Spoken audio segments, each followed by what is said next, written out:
Hello বন্ধুরা, অনেক ভালোবাসা থাকলো।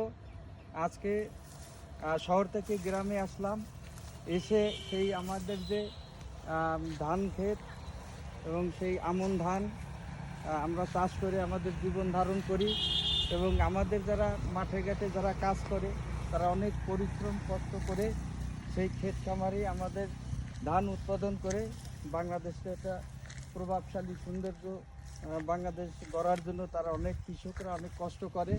সেই ধান খেতে আজকে আমরা উপস্থিত হয়েছি এবং ধান ক্ষেত দেখা আমাদের এত ভালো লাগতেছে যে আমরা শহরে থাকি, তারা এত কষ্ট করে ফসল ফলাইতেছে এবং ফসল কিভাবে ফলাচ্ছে সেটাও আমাদের দেখার বিষয় আছে।